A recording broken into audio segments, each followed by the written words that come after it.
저는 여전히 뭐 국내가 낫다 이렇게 보고 있고, 최근에 한국이 올라가긴 했지만 2025년 상반기까지 한국은 박스피였고 미국 증시는 날라버렸죠. 한국이 지난 14년을 졌어요. 예. 근데 이제 딱 1년 이겼거든요. 그러니까 1년 이겼는데 이대로 끝날까? 지금 20년 만에 초강세장이 온 거예요.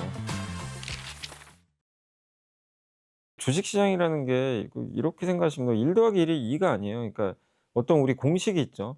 뭐 주가 움직이는 공식도 되게 많아요. 근데 이제 대표적인 게 환율 오르면 주가 빠진다. 이것도 옛날에 공식이었어요. 근데 환율이 1,200원에서 지금 1,500원까지 갔는데 코스피는 정말 뭐 미친 듯이 올랐습니다. 그럼 이게 공식이 안 맞는 거죠, 아예. 그걸 한번 고민해 보시면 좋을 것 같아요. 왜 공식이 안 맞지? 이렇게 좀 생각을 해 보는 거죠.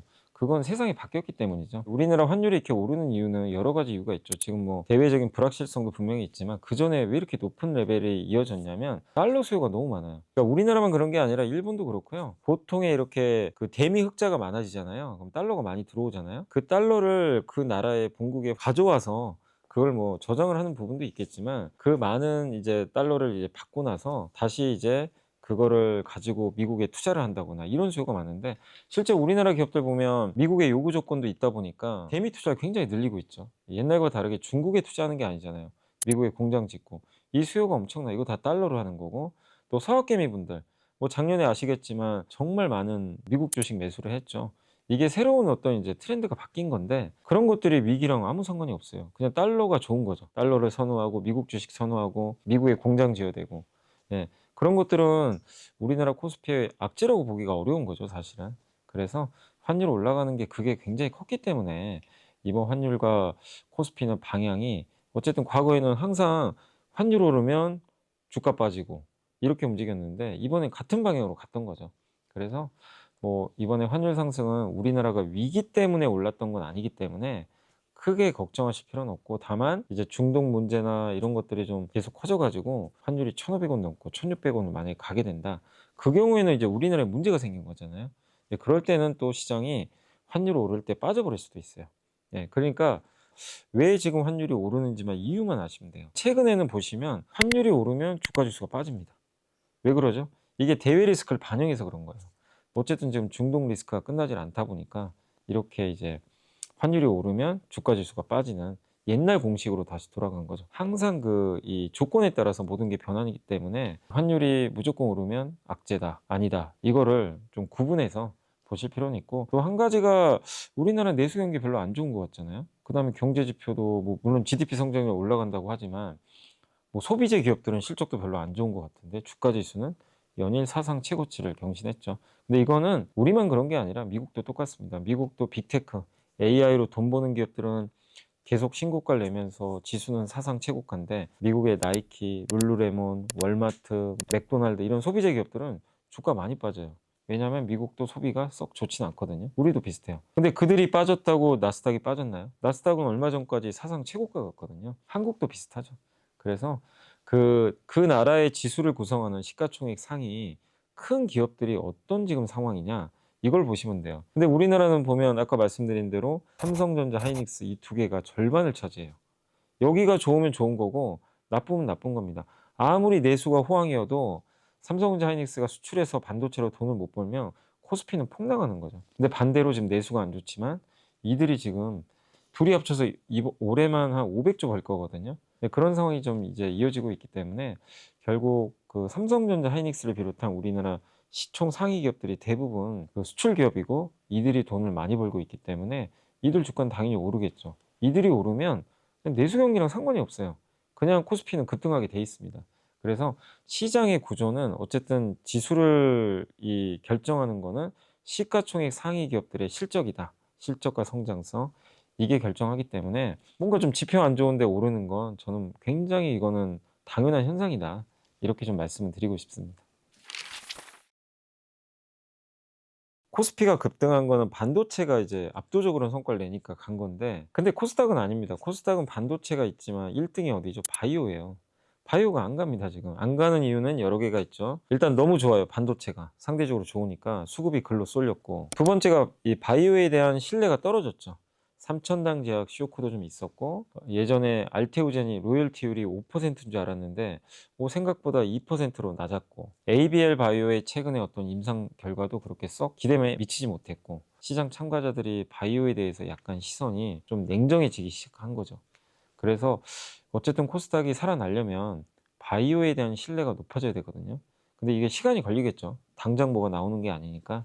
그래서 코스닥이 횡보할 수밖에 없는 것 같아요. 거기다 또 한 축은 배터리죠. 2차 전지가 이제 두 번째인데 물론 여긴 좋았어요. 최근에 좀 4월에 많이 올랐지만 그 2차 전지도 좀 최근에 또 주가가 많이 오르다 보니까 차익 매물이 좀 나온 거죠. 그래서 이 바이오랑 2차 전지가 힘을 못 내다 보니까 그 밑에 있는 게 반도체 소부장인데 3등이 오른다고 해서 이 코스닥이 레벨업 하기는 어렵거든요. 1등, 2등이 잘해줘야죠. 결국엔 코스닥이 좀 오르기 위해선 바이오가 먼저 움직여주고 2차 전지가 뒤를 받쳐줘야 된다. 근데 그게 좀 시간이 걸리기 때문에 조금 횡보 기간은 좀 늘어질 것 같고 다만 이제 국민 참여형 성장 펀드가 5월 22일 날 나오니까 그때 그 이번 성장 펀드는 코스닥 기업을 많이 투자해야 되는 걸로 알려져 있잖아요. 그럼 거기서 이게 집행이 되면 코스닥으로 수급이 들어오겠죠.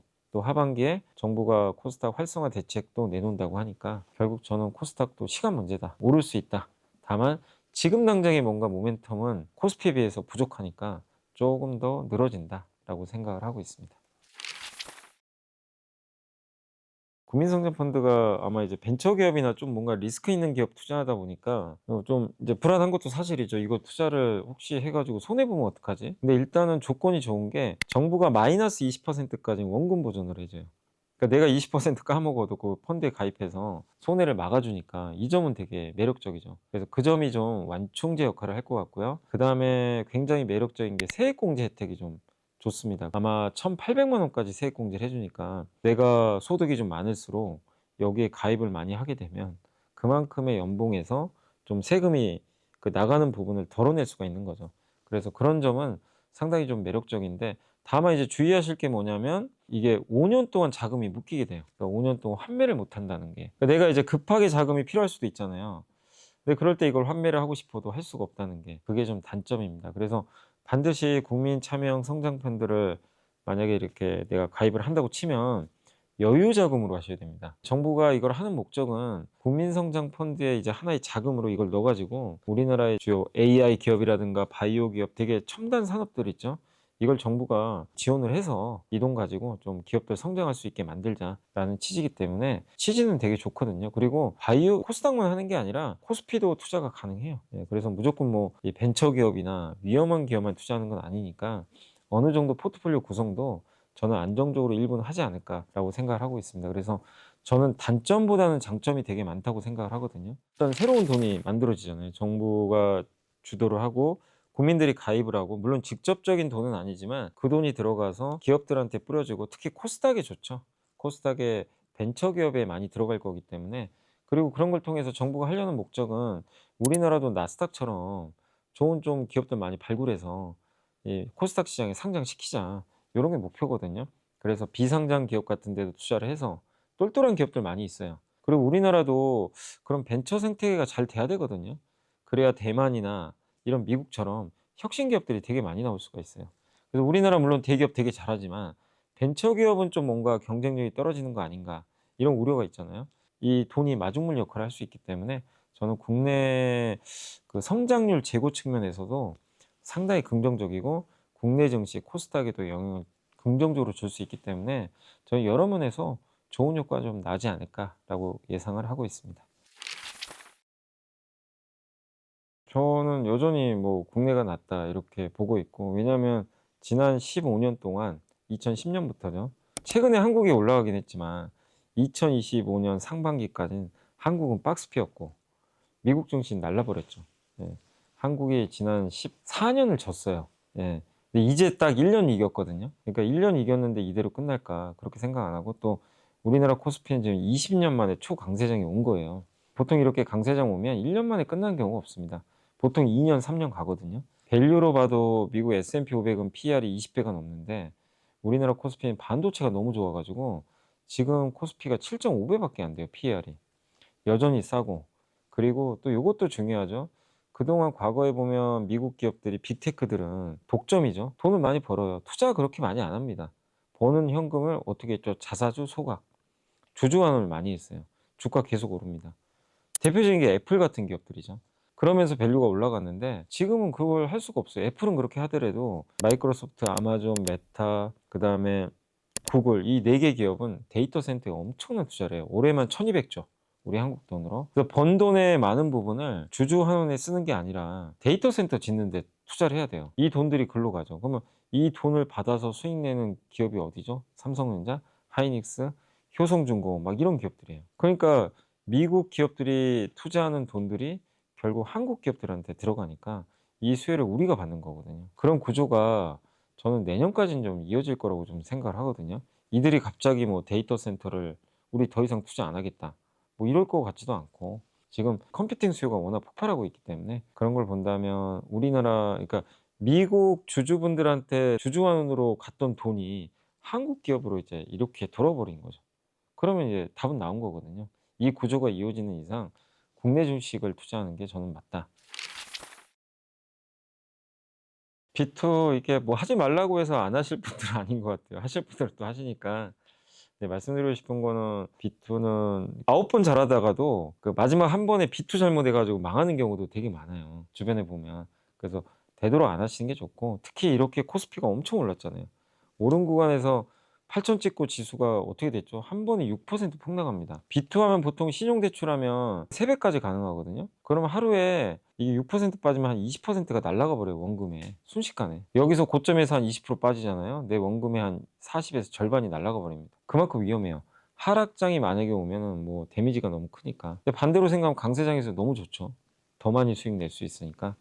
근데 일단 단기적으로 많이 오른 상황에서 지금 시장도 금리 충격 때문에 좀 쉬어가니까 당분간 비투는 좀 위험할 수밖에 없다. 이렇게 좀 말씀드리고 싶고 어쨌든 비투는 되도록 하지 마시고요. 내가 정말 확신 있어서 하는 거는 뭐 할 수도 있겠지만 비투에서 성공하는 경우가 그렇게 많지 않았기 때문에 특히 지금과 같은 변동성 장세에선 더더욱 조심을 하자. 이렇게 좀 말씀드리고 싶고 그래서 자기 원금 가지고 당분간은 좀 여유를 가지고 투자를 하셨으면 좀 좋을 것 같고 그리고 이제 비투 때문에 시장에도 안 좋다라는 얘기도 좀 많이 있어요. 근데 비투가 많다고 해서 우리나라 시장이 나쁘다고 보진 않아요. 왜냐하면 예탁금이 훨씬 많아요, 지금. 우리나라 지금 고개 예탁금이 130조, 그다음에 뭐 신용이 한 32조 되니까 이게 이거 비율로 따지면 30%가 안 해요. 예탁금 대비해서 신용 잔고가 30%가 안 됩니다. 몇 년 전에도 뭐 2020년에 그때 코스피 막 과열 있고 그때 코로나 때도 막 주식시장 막 계속 급등한 적이 있었죠. 높았을 때가 40%까지 간 적도 있어요. 그거 생각하면 예탁금이 지금 늘어난 거에 비해서는 신용 잔고가 엄청 는 건 아니거든요. 그리고 지금 우리나라 시가총액도 엄청 크고 전반적인 유동성이 커졌기 때문에 이걸 그냥 같은 잣대로 비교하기는 좀 어렵다는 거죠. 그래서 비투가 사상 최대치니까 이제 조심하자. 이거는 맞지 않는 말이고 다만 지금 변동성 장세가 시작이 됐으니까 되도록이면 비투는 하지 말고 좀 여유를 가지고 투자하자라고 말씀을 드리겠습니다. 하세요. 하시는 건 괜찮은데 올라가도 2배, 뭐 내려가도 마이너스 2배니까 각자가 감당해야 되겠지만 이것만 꼭 지키시면 좋겠어요. 레버리지는 장기 투자하시면 안 돼요. 무조건 내가 뭐 기간을 설정해서 저는 보통 3일 안에 정리하셨으면 좋겠다고 많이 말씀드리는데 뭐 5일 안에 정리하시든 나는 무조건 당일날 매매하고 끝내겠다. 이것도 좋아요. 그러니까 레버리지는 하셔도 상관은 없습니다. 기간을 짧게 해서 아무리 많이 가져가도 5일 이상 가져가지 말자. 되도록이면 3일 안에 포지션을 정리하자. 이렇게 좀 말씀드리고 싶고 레버리지는 손해를 보면 2배씩 빠져요. 올라갈 때 원금 회복이 안 돼요, 잘. 그런 좀 치명적인 단점이 있기 때문에 장기 투자하면 할수록 손해가 크고 거기다가 보수율이 높아요. 이게 왜냐하면 이제 1배짜리보다는 2배짜리나 이런 3배짜리가 아무래도 펀드 매니저들이 이 자산 운용사에서 이거를 계속해서 관리를 해 줘야 되기 때문에 비용 자체가 늘어날 수밖에 없어요. 그런 좀 비용에 대한 부담도 있으니까 어쨌든 짧게만 대응을 하시면 좋지 않을까라고 말씀드리겠습니다.